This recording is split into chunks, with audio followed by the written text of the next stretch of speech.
আসসালামু আলাইকুম প্রিয় গাইস। আমি আমার আম বাগানের এর আগে একটা ভিডিও দিছিলাম। আজকের বাগানের একটা গুরুত্বপূর্ণ একটা বিষয় নিয়ে কথা বলতে চাচ্ছি আপনাদের সাথে। আমি ভিডিওটা হইলো আমার এই যে আম গাছটা কিন্তু সুন্দর বউল আসছে। এই যে আপনারা দেখতেছেন, আম, এই গাছটা যখন প্রথম বছর লাগানো হবে, লাগানোর সাথে সাথে এটা কলমের গাছ, লাগানোর সাথে সাথেই কিন্তু কিছুদিনের ভিতরেই আম গাছে বউল আসবে। সেক্ষেত্রে করণীয় হইল ওই বোলগুলো যতই সুন্দর হোক বা শক্তিশালী হোক, বোলগুলো রাখা যাবে না। বোলগুলো কী করতে হবে, এই যে পয়েন্টটা আছে এই পয়েন্ট থেকে বোলগুলো ভাঙিয়ে দিতে হবে। প্রত্যেকটা বোল প্রথম বছর ভেঙে দিতে হবে। ভাঙিয়ে দিলে উপকার হইলে আপনার গাছটা শক্তিশালী হবে এবং গাছটা অনেক মোটা হবে। যদি আমি এই বোলটা না ভাঙি, প্রথম বছর আম ধরলেই গাছটা পরের বছর মারাও যাইতে পারে এবং থাকলেও খুব সীমিতভাবে কিছুক্ষণ থাকবে, গাছটা কোনো শক্তি পাবে না। তো আমি এখানে দেখাইতেছি আপনাদেরকে।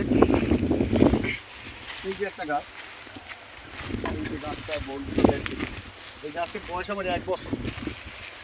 তো 1 বছরের গাছে এত সুন্দর বউল আসছে। তো এবছর আমার বউলগুলো সবই থাকবে, এবছর আম ধরবে। গেল বছর সব ভাঙিয়ে দেওয়া হয়েছিল। এখন এই বোল ধরার পর যে মূল কাজটা, বোলটা যখনই আসবে ভাবে তখন ছত্রাকনাশক ঔষধ, কীটনাশক দিতে হবে। ছত্রাকনাশক দিলে বোলটা একটা ভিটামিন পাবে, বোলটা পইরা যাবে না, কুয়াশা এবং নিশির এগুলোয় ক্ষতি করতে পারবে না। তারপর যখন বোল শেষে আমগুলো থকে ঝরবে, তখন হইলে কীটনাশক দিতে হবে পোকা দমন করার জন্য। এগুলো তো অনেকেই জানে বা অনেকের বাড়িতে আম গাছ আছে, আম বাগান আছে, টুকটাক সবাই জানে। তো তারপর কাজ হইলে যখন আপনার বোলগুলো ঝরবে, মানে আমগুলো ধরবে, এই যে থকাটায় অনেকগুলো আম ধরছে, কাজ হইলে আপনার এই পিছন সাইডে আম রাইখা সামনের দিক থেকে কোনে কিছু আম ফালাই দিতে হবে। যে আমগুলো সাইজে খুব ছোট হবে ওই আমগুলো ফালাই দিতে হবে সিরিয়া। যদি অল্প বাগান হয় সম্ভব, যদি অনেক বেশি বাগান হয় হয়তো গাছ বড় হয়ে যায়, তখন সেরা সম্ভব না। কিন্তু সীমিত জিনিসের জন্য সম্ভব।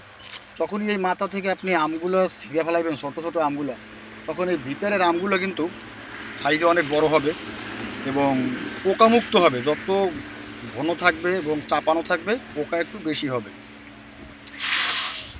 তো আমি যে কথাগুলো বললাম, যে কথাগুলো যদি আপনাদের কারো জানার ইচ্ছা থাকে বা বোঝার ইচ্ছা থাকে, আমার সাথে যোগাযোগ করতে পারেন ইনবক্সে এবং মেসেজের মাধ্যমে কথা বলতে পারেন।